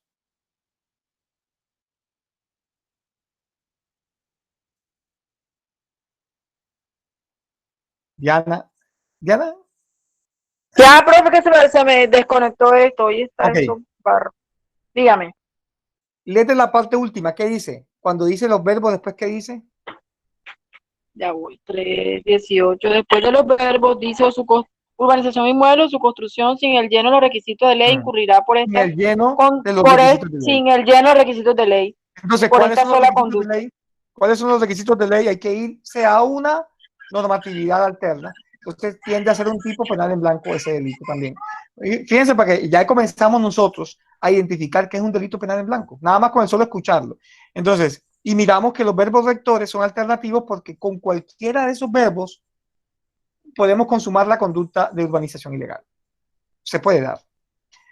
Y los verbos rectores conjuntivos se requieren de que se infrinjan varias acciones para que se complementen. Porfa, si no es mucha la molestia, el 248. Ya voy, profe. Okay. 240. 248. Aquí está. Emisión y transferencia ilegal de cheques.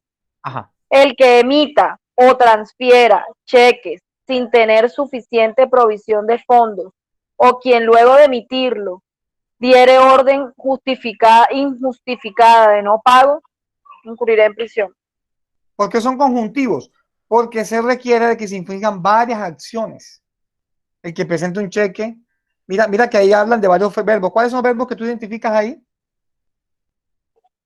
Emitir, Ajá. transferir, No solamente transfiere, también tienes que emitir, o sea, emitirlo, emites y después u tienes que ordenar. transferirlo. Exactamente. Entonces, se complementan, son conjuntivos porque todos se tienen que realizar, todos los verbos tienen que realizarse. Se complementa un verbo con el otro. Para poder transferir, tienes que emitir el cheque. Sin que lo emita, no puedes transferirlo. Entonces, se requiere que se haga o se den el cumplimiento de todos los verbos rectores de esa conducta. ¿Ya? Entonces, por eso se llaman verbos rectores compuestos alternativos y verbos rectores conjuntivos.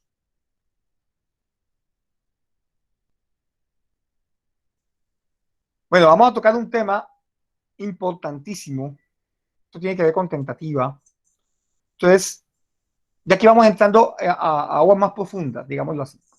Pero es bonito porque ya ustedes vienen con toda un arsenal de conceptos que ya hacen que ustedes vean esto más sencillo, más fácil. Porque hablar de estos temas ya a ustedes tienen que explicar. Por ejemplo, para explicarles la tentativa, primero les tengo que explicar una cosa que se llama el iter criminis. ¿Qué es el iter criminis? El iter criminis se escribe, vamos a ver si lo puedo colocar por aquí para que me lo vean en la diapositiva. Aquí. Vamos a colocar de aquí iter criminis, que se conoce como el recorrido del crimen. ¿Se conoce? ¿Y cuál es el recorrido del crimen? Oye, ¿qué tiene que pasar desde el punto de vista fáctico para que esos hechos se constituyan en delitos? Tiene que pasar algo. Acuérdense que vimos la acción, vimos la omisión, ¿verdad? Y vimos que eso tiene que satisfacer unas etapas en materia de derecho criminal para poder llegar a un fin determinado. Entonces, por ejemplo, nosotros, y eso lo voy a colocar aquí abajito de la diapositiva, me va a servir aquí de tablero. ¿Lo están viendo, verdad? Sí, señor. Ok. Primero viene una etapa que se llama la ideación. Ideación. Idear, ¿qué es? Es crear con la mente. Es buscar una salida o hacer algo, pero mentalmente. Pero no es hacerlo, sin embargo, no vamos a decir que hacerlo, sino simplemente crearlo con el fin de exteriorizarlo con el tiempo o después, o cuando la persona se decida. Hay gente que dice, yo me quiero comprar esa casa que está allá, pero todavía no tengo dinero para comprarla, ¿qué tengo que hacer? Entonces la gente dice, bueno, hay que buscar más dinero para poder comprarla. Entonces la persona comienza a idearse cómo consigue dinero para buscar esa casa, por ejemplo, o un carro que le gustó y no, o un yate, hay gente que sueña con un yate, yo quiero tener un yate. Y entonces comienzan a buscar la manera mentalmente cómo, dónde busco yo recursos económicos para comprar un yate. ¿Vale? Eso es idear. La ideación no es punible, no es una etapa relevante en el derecho penal. Cuando una persona idea cometer una conducta, cuando dice, me voy a reunir con Diana, con Mavis, con Damián, y vamos a asaltar un banco, entonces comenzamos a idear cómo sería la escalada en ese banco para poder llegar a las bóvedas y extraer el dinero de allá. Entonces se llama ideación. Yo ideo la conducta, pero todavía no es relevante para el derecho penal porque el hecho de pensar, nadie te va a castigar por eso. ¿Por qué? Porque la conducta tuya no se ha exteriorizado, no ha producido movimientos en el mundo exterior. Entonces queda ahí como una ideación. Después viene otra etapa que se llama preparación.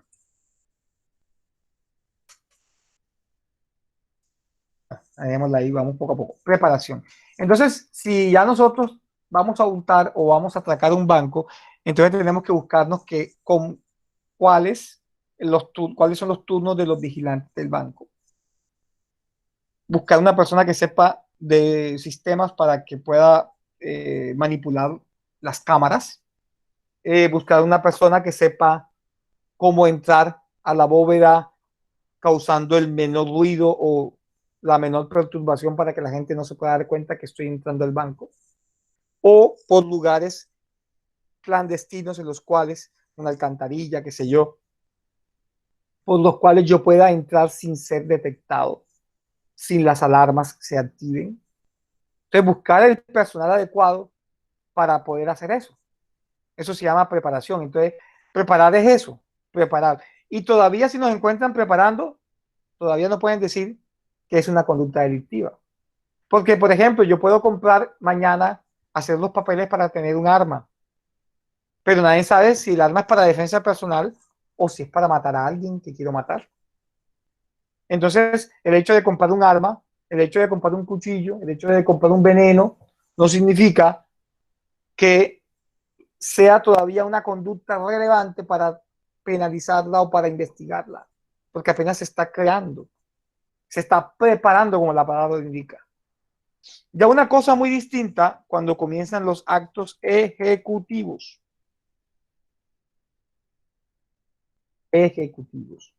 Y allí sí ya se comienza a escalar. Ya nosotros, como los que vamos a atacar el banco, ya se mete el tipo con la computadora por ejemplo, a tapar las cámaras o a buscar la manera de que ya no reflejen lo que debe reflejar o la verdad, sino otra imagen, por ejemplo, como ven ustedes en las películas, y el otro se encarga de entrar a la bóveda por la alcantarilla, por un conducto, qué sé yo. Entonces comienzan a ¿qué? A ejecutar. Entonces ya los actos ejecutivos comienzan a buscar una consumación de la conducta. Pero ¿cuándo se consuma la conducta? Cuando ya extraemos el dinero de la bóveda, cuando ya lo sacamos y lo sacamos de su rango de protección. Supongamos, entonces, o más bien, antes de decir eso, después de los ejecutivos viene la consumación. Y aquí esa etapa sí es vital para el derecho penal, porque consumar es cometer, es prácticamente estar en tela de juicio y estar cometiendo la conducta reprochable a los ojos de la sociedad y a los ojos del Código Penal, a los ojos de todas las normas. Entonces, desde ese punto de vista, ¿qué estamos haciendo? Consumando. Cuando ya consumamos, ya se nos tiene que atribuir el tipo penal correspondiente a ese delito. Si ya salimos con el dinero y nos capturan en la esquina, somos autores y partícipes de hurto. Pero si nos pillan en actos ejecutivos, apenas entrando, y vamos a ver que la policía pasó por ahí y no dejó que yo consumara el hurto, entonces ya no hablamos de consumación, ya no hablamos de autor de hurto, sino de tentativa de hurto. ¿Ya? Por ejemplo, yo voy con un arma y disparo a una persona. Y yo la quiero matar. Esa es mi idea, consumar.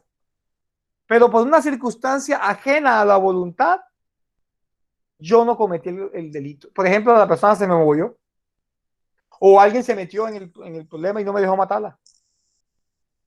Entonces, ¿qué pasa? De que hay una tentativa de homicidio.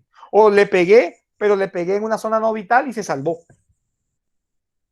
Entonces, miren, ¿qué es la tentativa? Esa etapa que está entre los actos ejecutivos es una línea muy delgada entre los actos ejecutivos y los actos de consumación. Por eso ustedes ven a veces que hay delitos que son tentados. ¿Cuáles son los delitos que admiten tentativa? Oye, los delitos que son de resultado. El delito de mera conducta no admite tentativa, como el de las medidas sanitarias. ¿Por qué? Porque ese no tiene recorrido criminal. Los que tienen recorrido criminal son los que se manejan como delitos de resultado en ese ámbito de las cosas. Entonces, allí vemos que para poder llegar acá, tenemos que pasar, para poder llegar al concepto de tentativa, hay que estudiar bien qué es el iter criminis, qué es una ideación, qué es una preparación, qué son los actos ejecutivos, actos de consumación y actos de agotamiento. El agotamiento se da en unas conductas o a veces no, porque a veces no se agota la conducta. Por ejemplo, cuando el secuestro extorsivo, por ejemplo. Secuestro extorsivo es cuando una persona pide dinero por la liberación de otra. Entonces ahí vemos que yo tengo secuestrada a la persona y llamo a los papás del niño o a los familiares, le digo, mira, yo aquí tengo a tu familiar, por favor, si no me consigna en esta cuenta o no me dejas un paquete con 100 millones de pesos en aquella caneca verde de tal parte, no lo suelto. Entonces hay un secuestro extorsivo. Entonces, en ese sentido, si la persona coloca la plata y la recoge, pagan por el rescate y devuelve a la persona, entonces ahí se ideó, se preparó, se ejecutó, se consumó y se agotó porque se entregó a la persona hasta lo último. Pero si queda nada más en la consumación, pero no se agota porque no hay entrega de dinero, entonces nada más se consuma, no se agota. Se agota cuando cumple todas las fases o etapas del crimen, de la finalidad criminal. Entonces ahí vemos que se cumplen todas estas. Entonces, ¿qué es el concepto de tentativa? Ahora sí, vámonos para la dogmática como tal. Que antes quería explicarles esto para que me puedan entender lo otro.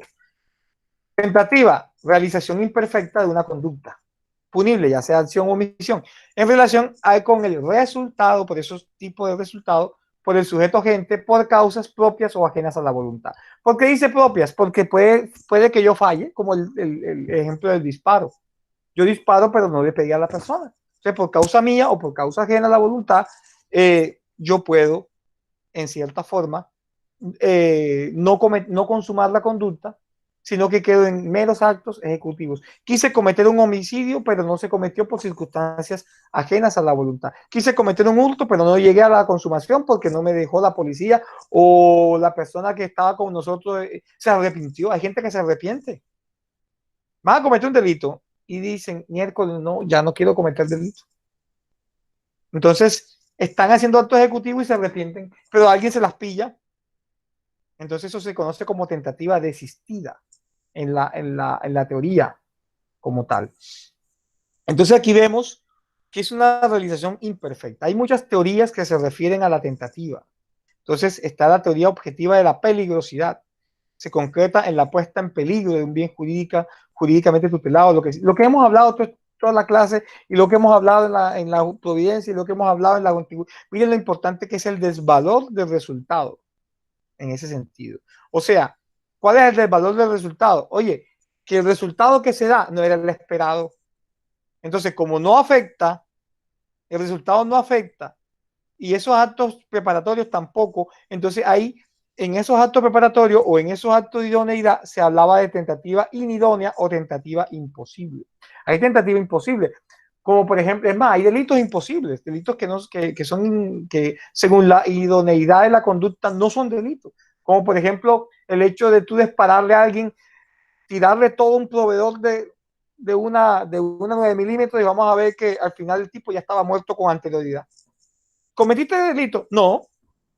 De pronto un irrespeto a cadáveres, pero no cometiste el homicidio, porque ya esa persona estaba muerto, ya había muerto.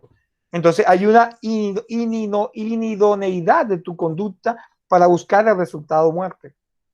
Allí hay una falta de idoneidad o posibilidad de cometimiento de la misma. Entonces, en esta teoría, los actos de ideación y actos preparatorios serán impunes, obviamente. La sanción por delitos tentados es menor. Siempre va a ser así porque la tentativa no es la consumación de la conducta. Como no se consuma, no se puede hablar. Sin embargo, esta teoría se critica porque se basa en la posibilidad de sancionar a la tentativa imposible. En razón, esto es una teoría que se comenzó cuando se comenzaron los estudios sobre tentativa, pero la idea mía no es más que todo mostrarle de dónde parte todo este concepto y hacia dónde va y dónde está en ese sentido. Entonces, las teorías subjetivas de las carencias de la objetiva, entonces ya se comienza a mirar lo que tiene la voluntad de la persona. No solamente lo que derive un resultado, sino también lo que está en la cabecita de la persona, en la subjetividad. Entonces estudian el dolo por parte del sujeto agente, lo cual permite castigar con una misma pena los actos preparatorios y la tentativa y la consumación. Pero sin embargo también falla esa teoría porque no podemos hablar de que un acto preparatorio sea vital o relevante para la conducta de homicidio o cualquier conducta que puedas cometer tú, como por ejemplo cuando la persona que compra un cuchillo a un tercero no significa que este avale el propósito del adquirente. Castigar por una sospecha, por una conjetura, por una representación tuya en tu cabeza, es atentar contra la seguridad jurídica y los derechos de los ciudadanos, como pretende el derecho penal del enemigo. Ese que vimos allá en el funcionalismo de Jacobs, el derecho penal del enemigo era eso. Castigaban conductas que nada más eran peligrosas, pero no se sabían si iban a terminar en un resultado delictivo como tal. Entonces allí nos interesa mucho. Hay otra teoría que es la teoría ecléptica, que es lo ecléptico, como decía, me recuerda mucho a una compañera de acá del curso, a Johaira, que habla de que es mixta, tiene de lo uno y tiene de lo otro. Entonces, solo es punible la conducta que genere conmoción social. El concepto del arma social depende del tipo de sociedad y la tentativa imposible debe ser castigada por el delito que representa a los asociados. Entonces, son teorías, pero a mí lo que me interesa para que entiendan la tentativa es tener en cuenta estos 4 elementos que están aquí. O sea, la tentativa como está en nuestro código. Primero, tiene que haber una intención de llevar a cabo la conducta delictiva. Cuando yo cuando yo estoy en dolo, cuando yo tengo una intención clara, una intención fija, ¿verdad? Principio de ejecución, cuando yo ejecuto la conducta, cuando mi conducta es idónea para cometer el resultado, ¿verdad? Y la no consumación se debe no a mi voluntad, sino a la voluntad de otros o a una falla mía, pero no porque yo no quiera, sino porque sucedió la falla, como el caso del disparo que les dije ahorita, por ejemplo. Entonces ahí vemos que sin estos 4 pilares no puede vivir la tentativa. Por primero, porque tiene que haber una intención clara. Segundo, porque tiene que haber actos ejecutivos, como les expliqué en el iter criminis. Tiene que haber una idoneidad y tiene que haber una no consumación de la conducta ajena a otros. Es que miren, en derecho penal se tiene que manejar la idoneidad. Yo no puedo decir que voy a matar al sol. Voy a matar al sol con un revólver desde aquí.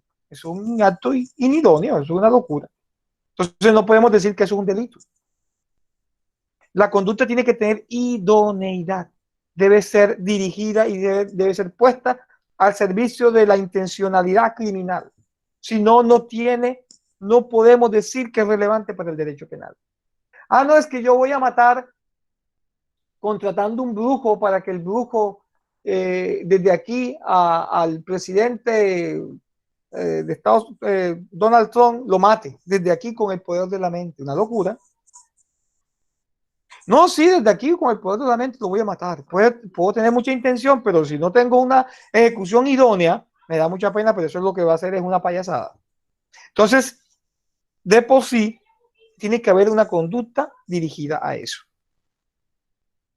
Hay tentativas inacabadas, incompletas, como les explicaba ahorita, a veces el propósito del cometimiento y la no consumación no se acaba completamente, no se termina completamente.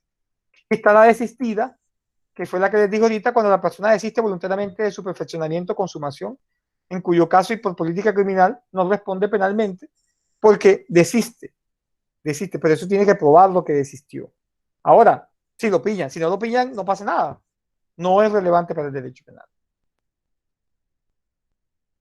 Pero ya este tema lo vamos a tocar en la otra clase. ¿Por qué? Porque este tema primero me gusta mucho y quiero ya me falta un poquito tiempo y no es la idea. La idea también es que, y que yo esté también más fresquito para explicárselo como yo quisiera, este tema que se llama autoría y coparticipación criminal. Este tema lo vamos a ver en la próxima clase, el próximo viernes. Pero quiero que se lleven 2 cositas aquí en esto que hemos dado hoy. Esto de la tentativa es un dispositivo amplificador del tipo penal. ¿Qué significa eso? ¿Por qué yo le llamo dispositivo? ¿O por qué yo no soy nadie para llamarla así? ¿Por qué la doctrina le llama dispositivo amplificador del tipo penal?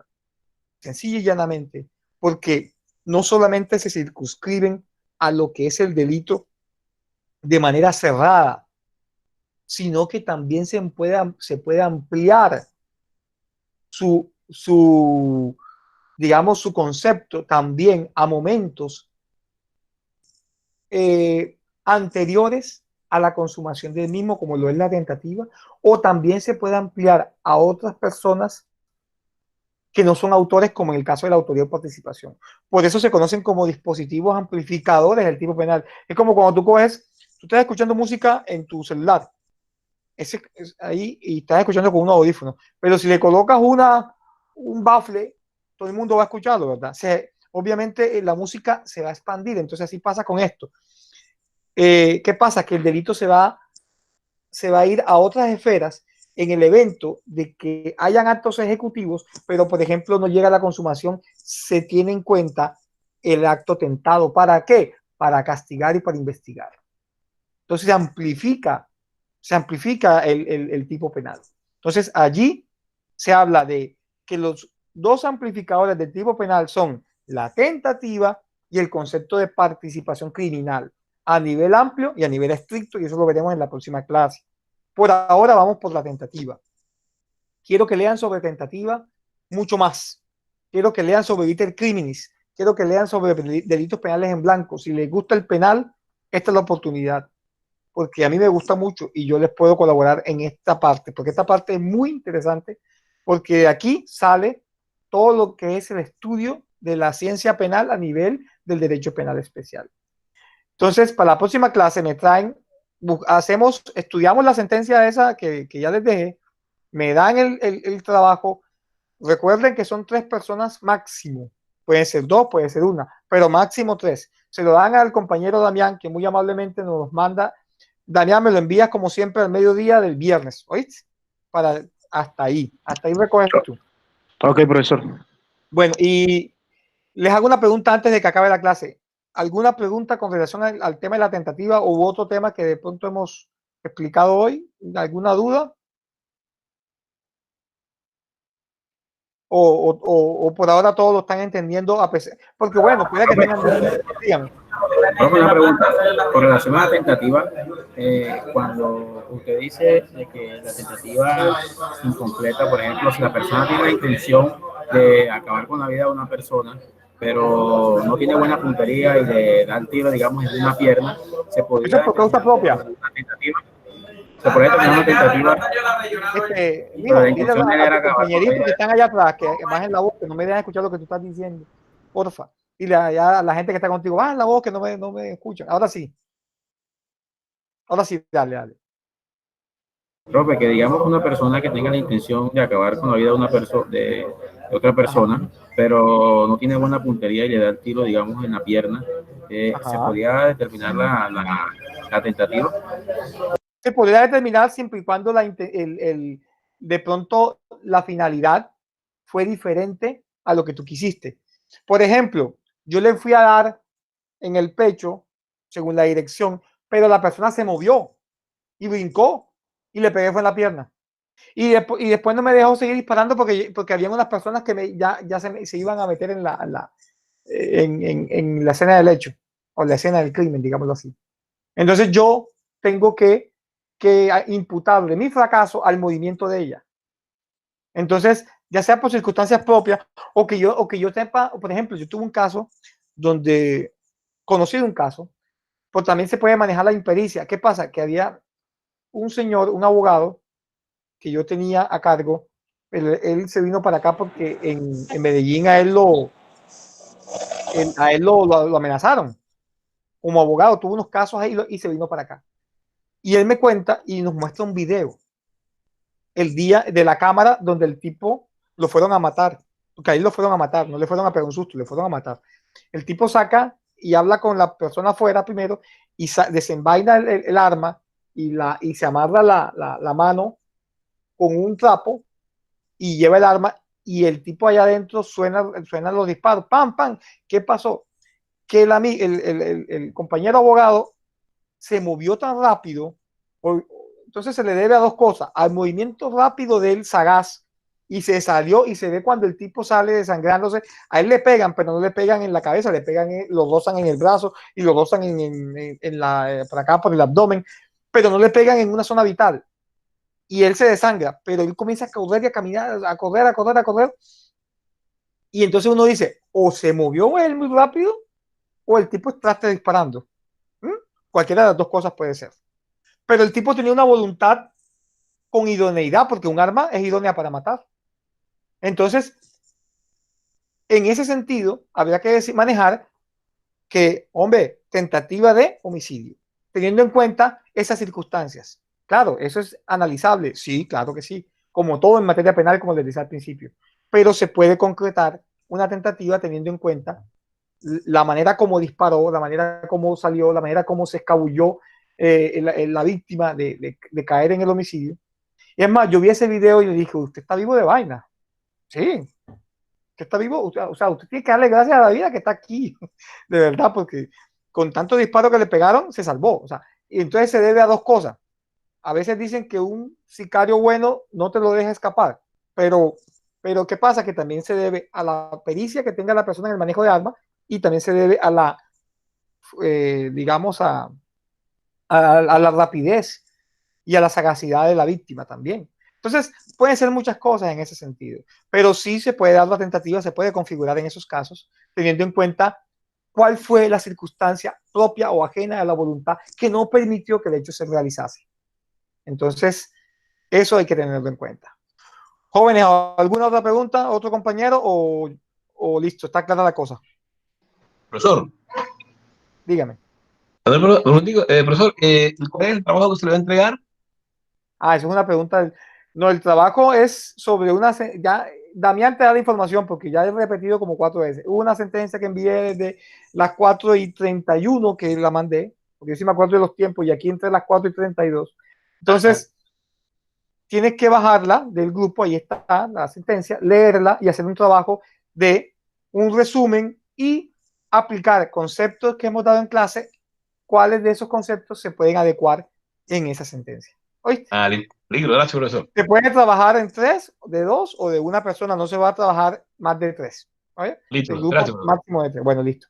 Entonces, muchas gracias a todos por la acogida, por escucharme, mis humildes conceptos acá y la clase que me parece, entre otras cosas, porque el derecho penal es muy interesante, y motívense mucho en leer temas de derecho penal para que vean que es un derecho muy bonito y muy dinámico. Entonces, gracias a todos por la acogida y muy amable, que tengan buena tarde y buena noche. Gracias, Vale, profesor. profe, gracias. Gracias a usted, Gracias a profe. usted, profe, gracias. Bueno, ok, que esté muy bien.